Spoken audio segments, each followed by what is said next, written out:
Hey, W here. Welcome to my channel. Thanks for stopping by. As you can probably see by the wee spoilers on the table next to me here, today it's a little bit about fabric and sewing and stuff like that. The sewing machine is over there, rearing and ready to go, and I'm going to make something with this. The short story, I'm going to make a tool roll. Slightly longer story is I recently found myself in possession of a tote bag for a company I don't feel like advertising.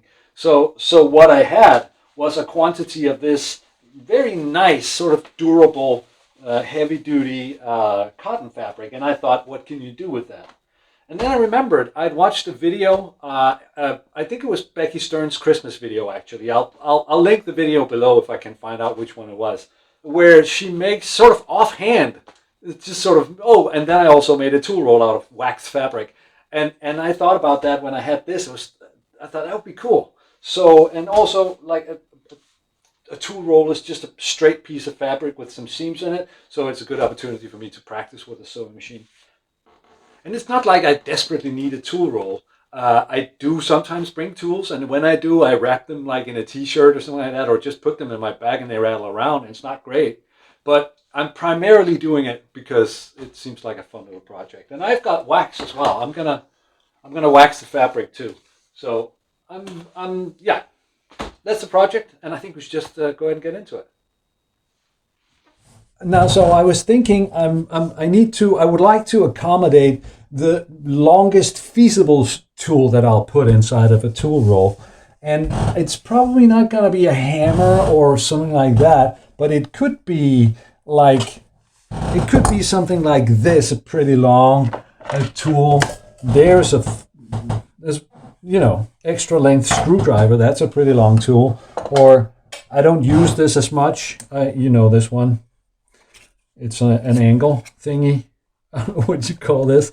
But these are among, the longer tools. But then on the other hand, I want to be able to also put a small tool in there and not have it drown. And, I have to fish for it. So, I'm going to try and do something that'll accommodate all of this. The main point being, I think the meat or the back of the thing, of the tool roll, needs to fit something like that. So I'm just going to, I know I'm supposed to use a tailor's tape measure. I'm not going to do that, at least not for now. Maybe I will. But if I measure a piece like this, a tool like this, is 28 centimeters. So I'm going to say, okay, it should be able to accommodate a 28 centimeter tool without problem and still have something of a fold over. I mean, the way you do it with a tool roll, just fill the little pockets and then you fold over however long the tools are. But it should be able to accommodate something that big. And I'm getting my big head in the camera. I'm just going to put these out of the way. So that's what I was thinking, 28 centimeters. And I think I'll just do a quick sketch. Like I said, I'm just going to it's basically just a straight piece of fabric like this. And then the end of it flaps over. I was thinking at one point that I was going to do a seam at the flap, but that would be dumb because, like I said, sometimes if you have a long tool in there, then if we pretend like this is the tool roll and you put it in there and then you fold it over, but then the next day you're putting a longer tool in there and you fold it over. So having a seam there didn't make sense when I got to thinking about it. So no seam at that point, but these are the elements. And then of course there's going to be pockets down there. But the first thing I just found out right now was that this is going to be 28 centimeters. And then I'm thinking for the flap, at least, let's say 8 centimeters. I think that's like so. At least that can flap over and then roll. So if we were going to put that up here,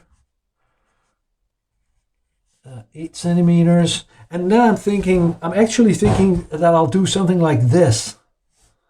That I'll do the pockets at a slant so that a small tool can fit here and a large tool can fit there. I'm not sure this is a great idea, but I'm committed to it. That's what I'm going to do. And I think I think maybe a little over half at this end, and then short on that end. So if it's a little over half, say, let's say 16 centimeters out of 28 on one end, and then on the other end, if it's a short tool, it's not going to be much shorter than 10 centimeters. I can't imagine that. So I'm going to say that. So I'm going to say 10 centimeters on the other end. And that's basically, that's my piece. I'm going to find out if there's enough fabric here so that I can do it all as one big piece just folded over. If I can't, then maybe I'll have to cut this and sew it on. That's what I'm about to find out. And these figures give me 8 centimeters and 28. That's 36 centimeters. 46. That's 52 centimeters. 52 centimeters. And I just want to check and see if I can get 52 centimeters and then a bit of a seam allowance. That's up to about there, and it's just about perfect. It's just about perfect. I'm going to say the logo starts about here. So I think maybe I should start by getting the base piece of fabric. I'm just going to cut it off. So let's see if I'm saying that the max length is about here. There we are. And I want this to be fairly straight. The base piece is not straight, but I'm going to make my work with it as straight as I can. And I'm not sure if I'm probably going to have to cut off some of this, but I'm not sure. And I'm not going to do it until I am sure. So this is as much fabric as I can get out of it without getting in conflict with that brand. And it's 55 and a half. And I need 54 for the measurements I have, or 52 plus allowance. So that's perfect. In fact, it's just over 55 and a half. I'm just going to mark it there. And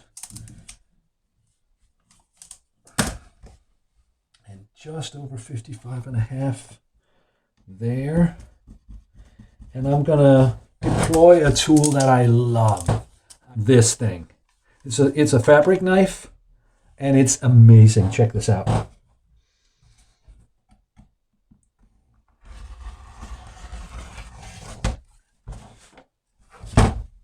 That is brilliant. So this is my main piece, and I'm also going to cut off the old, there's a top seam and of course the handle. I'm going to cut that off too. So much easier than doing it with a pair of scissors. I can just right under it.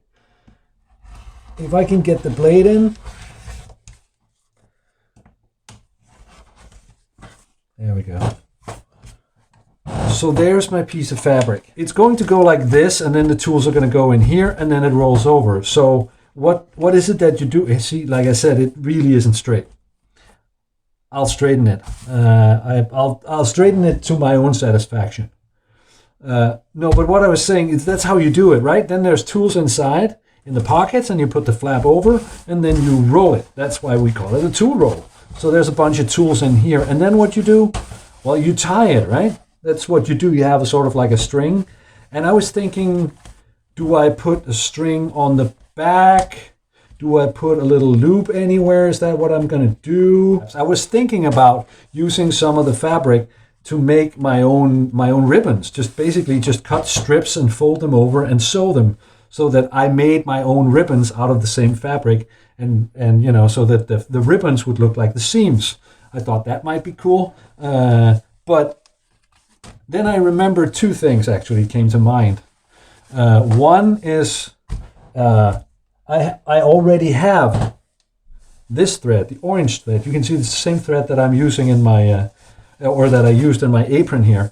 And I like that. So, and also I like the aesthetics of it, but I also like that, if I sew with black, it's kind of a cheat because I can't see any mistakes, but also it means I don't get to practice my sewing chops. If it's highly visible like the orange, then I'm gonna have to at least try as hard as I can to make it straight. So that's what I'm gonna do. And the other thing I remembered is I have a bunch of paracord, this like thick, heavy paracord in my favorite color. Yay! That's what I made my bracelet out of.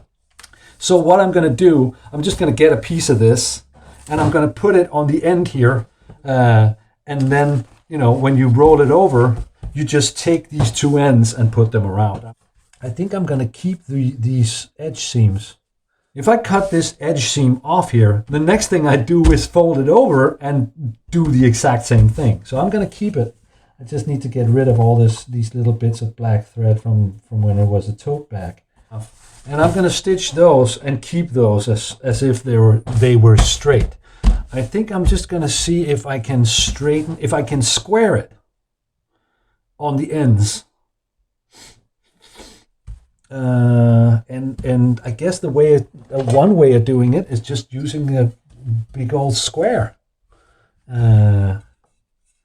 like so. I mean, it's the closest thing, right? And if I just choose to square off of this side on both ends, you know what? I was going to draw that, but I might as well just cut it right away because, as I mentioned, the fabric cutter is amazing. So I'm just going to cut it right away. If I put this on here, actually I put it on, I said, the low angle. Oops. Sticks to everything. Silly. So silly. Put this on here. And then take it to the edge. Take it to the edge. And there's my magic tool.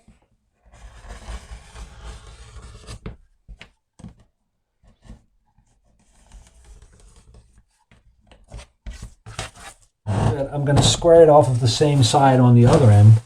So that's on this side. I find a not insignificant amount of similarities between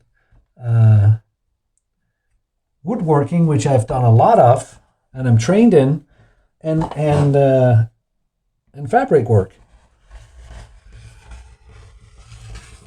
I need pins because I think what I should do is pin it, but I'm just gonna. I just wanted to see if I do that.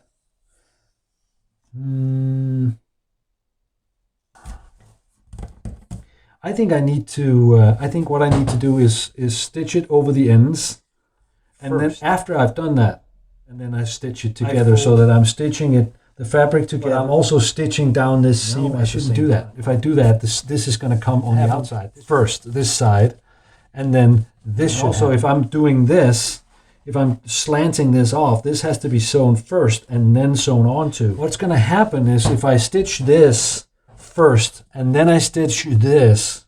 No, wait a minute. I can stitch this end. I can stitch that first, then fold it over and then stitch the rest of this and then finally this.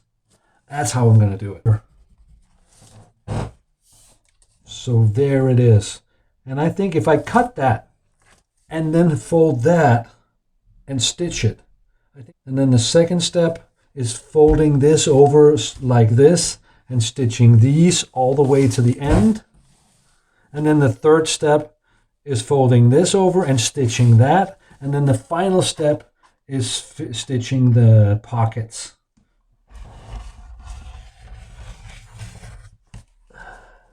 Off goes that. And like I said, I am now going to stitch this.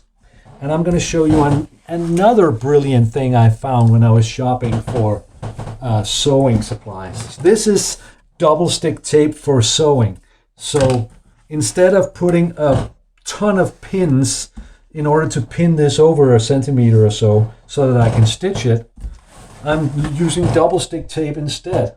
I think that's way easier, and again, it reminds me more of what I used to do in woodworking than it does about sewing. So in a double stick here, it works exactly like you think it would work. So I just put some of it on the flap here, on the fabric that I want to fold over. Oops.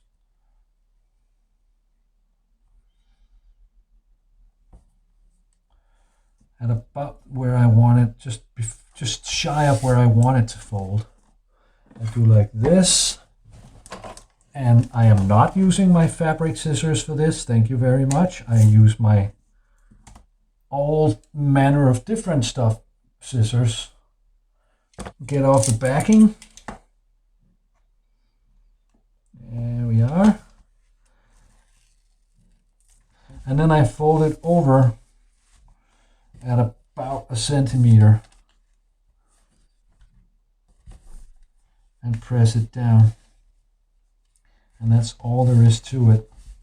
But it's, to me, it is so much more along the lines of how I like to work than having to have pins in this.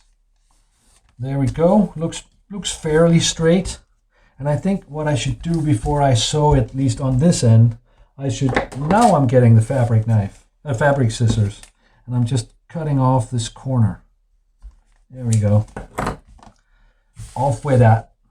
And now it's actually time to get the sewing machine out, and here she is. And I'm going to reset the camera for that. Yep, so the sewing machine is ready. I'm using the orange thread on the front and the back because there is no backside to a tool roll. It's, you see the inside and the outside. And basically all I have to do now, famous last words, is just stitch this. And I'm going to stitch it twice. I think that looks good. I did on a lot of the apron that I'm wearing, which I made myself too. I did double stitching. I'm going to do double stitching on this one too. I think it's going to look nice. Oh, and there's one thing that's very important. When sewing on a sewing machine, before working on the actual workpiece, always do a test, a quick test run in a piece of, scrap fabric. And I have a tendency to skip that step and start in with my actual work, and you should never do that. Just a quick test. Not so much, actually, I'm testing that the machine is set up correctly, but also just getting the feel of it. Yeah. That looks really good. Yep. I'm happy with that. Just about on the edge there. Just about on the edge there. Oh. There we go. And then I log it off. And let's go.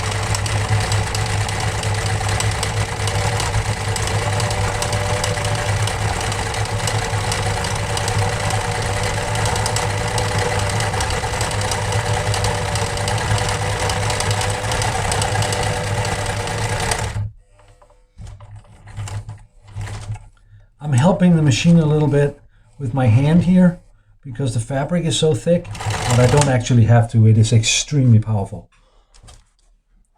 That wasn't too bad. I think I'm going to sew it back right away. So I'm going to do a thing that I like to do, which I find to be a little bit sophisticated for someone at my skill level, which is I put it here and then I turn it. And then I do 1 or 2 stitches. There we go. And then I turn it again. And then I'm going back without having ended this stitch. So I'm still going. Oh, ooh. Yeah, this is not straight. You can probably already tell. I'm learning, I'm practicing, and it'll probably get better, but so far, this is not straight. The seam is not straight. But I knew that, and it's going to be good enough. It's going to be good enough for me to be happy. And that's what this is for. There we go. And then I turn it again to close off the end in the same way. Let's just get this out of the way. But I guess square end on each end. And I just do a couple of stitches. There we go. I think I need to do one more stitch here. There we go. That's it. And then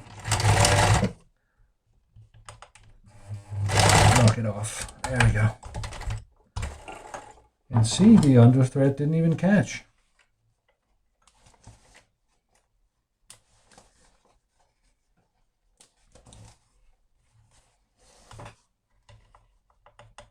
You know what, audience? This could have been way worse for stuff that I have done.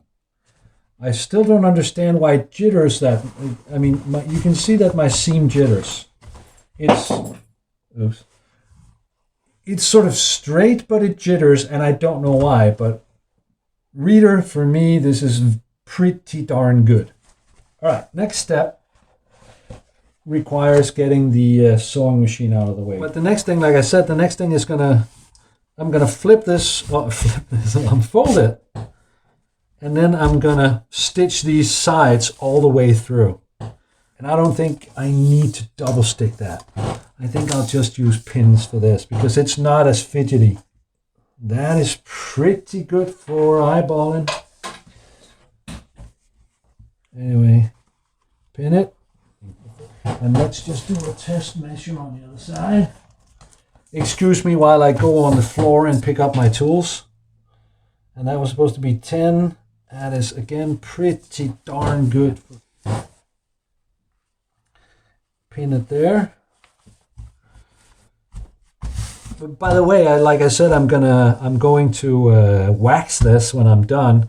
And I thought maybe I would wax all the fabric first and then do it. But then I thought, aren't you supposed to wax inside all of the seams and all that? So I'm sewing it. I'm putting it together completely, and then I'm waxing it after.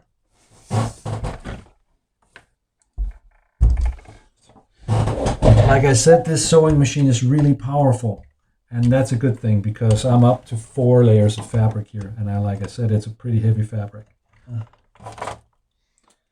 Put on my sewing glasses. I think that's it. Actually, I don't think I have to start at the end. There's no reason to start at the end when I'm boxing it. So I think I won't. I think I'm just going to start a ways in because it feels a little more stable.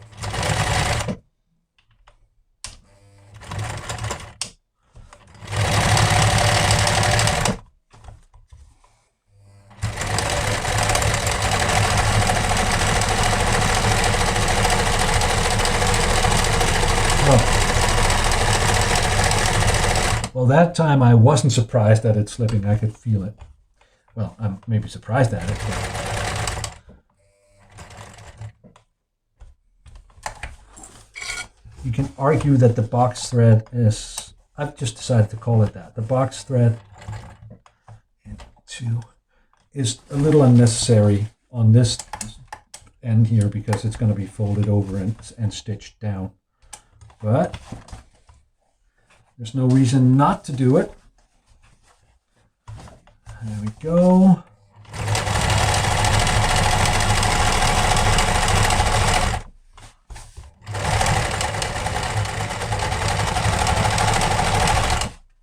I think this could be going worse. That's a lot of layers, and it can do it, but I think I'll just help it.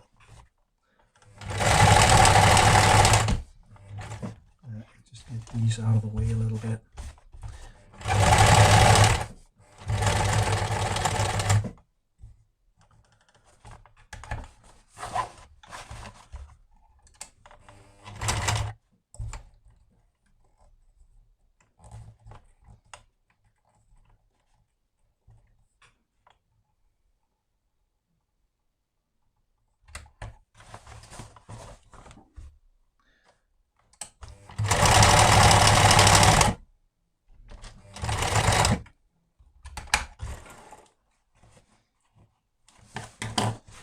Once again, not unhappy about that. I mean, it's not engineering straight, but that ain't too bad. And then I look on the other side, which is also not, it's not the back side, so it's also going to be visible, and that's pretty okay too. Like I said, this is definitely also practice as far as my sewing machine chops are concerned. So Yeah. Now, what should I do first here?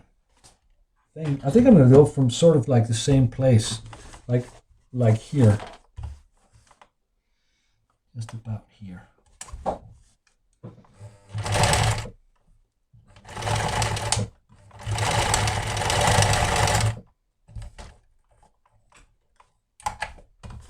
And then the box part, or whatever you want to call it, what I'm calling the box part, 1, 2 stitches, and then the other side, or the other direction. Oh, I forgot to check the under thread. I hope there's still enough. And keep going.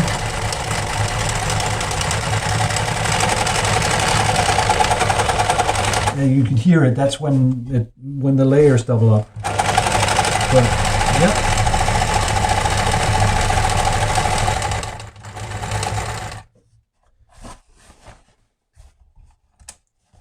And 1 and 2.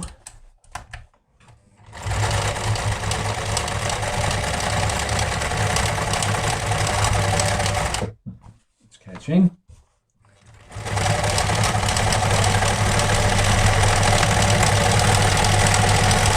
Did you hear that? Neither did I. It went through the doubled layers without a single complaint. God, I love this machine. Damn it! I ran out of underthread. Well, you get to witness that little mistake.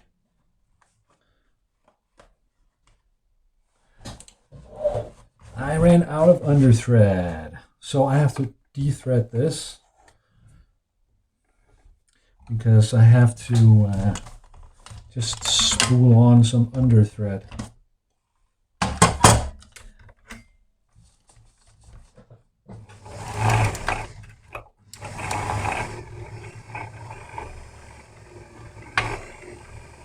Okay, so the camera lost power and you didn't get to see me redo the bit where the underthread ran out.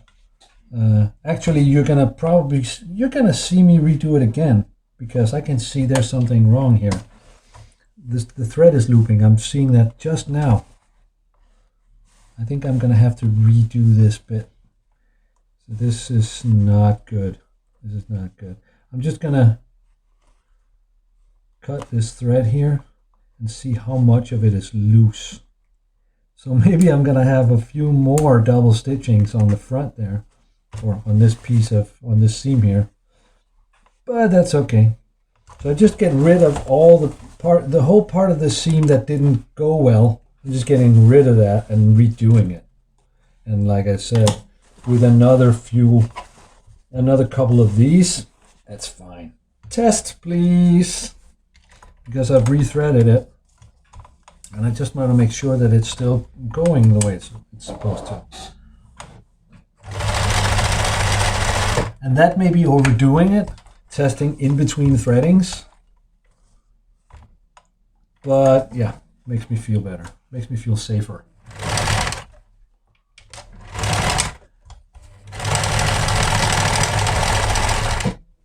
Whoops, what happened there?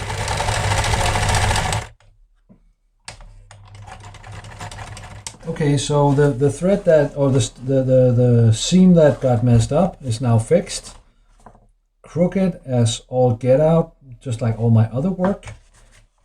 But yeah, that's good. That's all that's left to do of the outside seams is to stitch this one, and I'll be done. I'll be done with the outside seams. So let's do that. Here we go.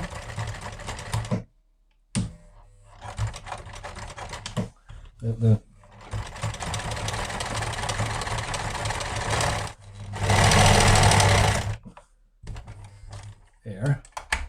And then the box thing that I keep talking about. So 1, 2 stitches.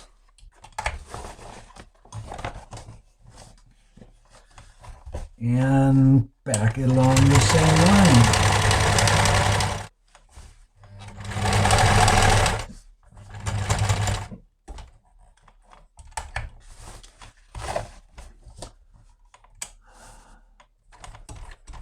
1, 2, oops, and done. Hardy har har. Put the sewing machine off to the side because here we are. There's a tool roll. Well, most of a tool roll.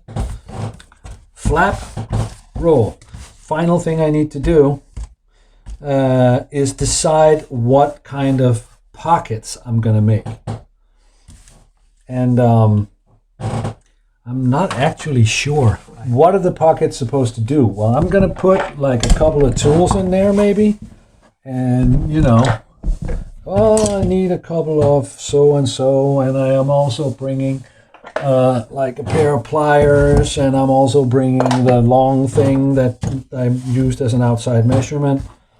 And then I'll just do like this and roll it. And what is it that those spaces are supposed to do? Well, so I'm thinking that the main purpose of the pockets is so that you can put several tools and they won't just like, bleh. So I don't think it needs a lot of pockets. What if I did 5 pockets? 1, 2, 3, 4, 5-ish. Something like that, right? But if I did something like that, like this idea that then you just, but it gives me something to put them in. And then, yeah, maybe I got a couple of tiny little tools that I also need to bring for some whatever reason. You know what? I'm going to do that. Once again, this isn't like it needs to fill some highly specific need that I'm having, and if it doesn't do that, I've failed. So I was about to say, where's my tape measure? It's on the floor. It's always on the floor. I don't know why. All right. We agree on that. And it's almost exactly 40 centimeters. So I said 40 divided by 6, right? So that's 6 1/6 of a centimeter. There. And there. Oh, I should test and check and see if that's also 6.5-ish. What do you know? Now I'm just going to put a single stitch. Ow! Not like that, young man. I'm just going to put a single seam for each of these, all the way up to the other seam here.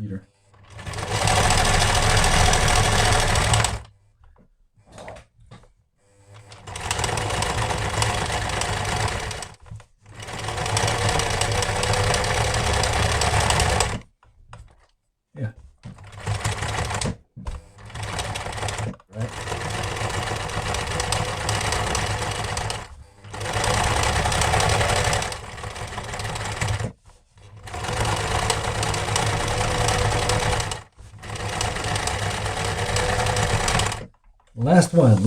Last one. This is exciting. I gotta tell you, I'm having so much fun.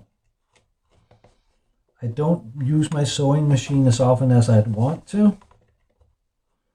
And honestly, not being very good at it, it can be pretty frustrating, but it is fun. I mean, sewing is fun. One more stitch, there we go.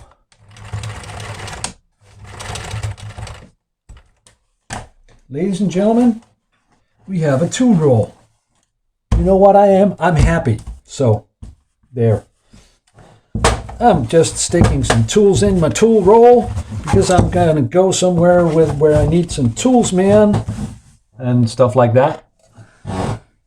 I think I'm going to need a little pair of pliers and that. Okay, and then I'm flapping it over and rolling it. That's what you do with a tool roll, right? Whoop. There we go. And now all I need is to be able to tie it together like this. If you're laughing at my simple tool roll, I don't care. Because that's all. This is simple, fun little thing that I'm doing, and it's fine. So what I'm going to do is I'm going to put it, like I said earlier, I think I said it earlier. If I didn't, I'm saying it now. I'm going to put some of this on here. I'm going to put a piece of this on here with two ends, and that's how we're going to tie it. So all I need to know is how long these need to be, and they need to be a lot longer than that. And that's something like that, right? Something like this? Let's do that.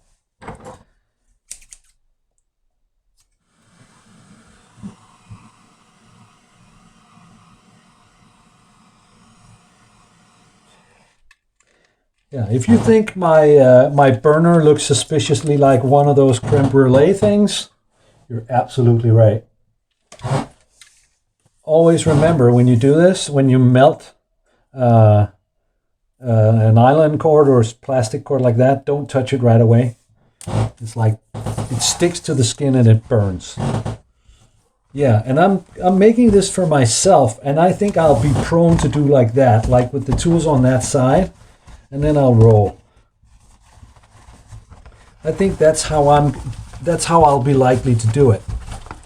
Like so, which means that this should be on this end, right?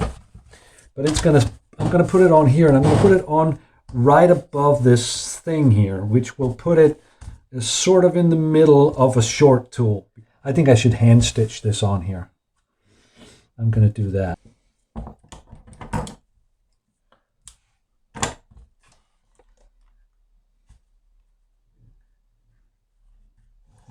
Wow, I'm really fumbly right now. What I've done right now is I've attached the paracord through it, and I'm just going to keep stitching through and through.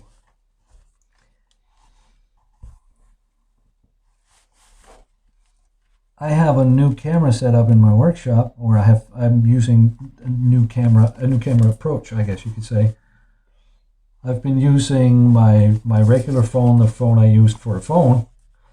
I've been using the camera in that, and then I've also been using, I have an old Samsung digital camera that I've also been using, and both are fine for this kind of, I mean, for what I need and all. But then I remembered that not only do I have some phones lying around, I had two identical phones lying around. Because there was a kind of phone that I liked for a while, and then it broke, the screen broke, and I bought another just like it. And then the screen on that one broke as well, because I'm not kind to my machines. The screens are too broken for me to use them as a phone. I don't want to rub a broken piece of glass against my face, thank you very much. But they're more than good enough to use for stationary, like almost stationary cameras for something like this. So now I have two cameras with the same camera app and the same settings and the same everything, and I don't have to take them down all the time because they have to serve as my phone or my going away camera. They just live in here now, and I think I'm going to be very happy with that. This is the first video I'm shooting exclusively on that setup. More of my extremely sloppy stitching done. And it's actually, I think it's the last bit of my extremely sloppy stitching done. There we go. And we're done. There's a tool roll right in front of me. So let's just test it again, shall we? Like I said, I'm just stuffing some tools in here. And some small tools on the other end. And then, like I said, I'd be prone to doing it like this, folding it over, rolling, because it wouldn't be a tool roll if you didn't roll it. And then there we go, boom, tool roll, and it has tools inside it. So that's it. That was today's project. I don't know how long this took, a couple of hours. There's my little tool roll.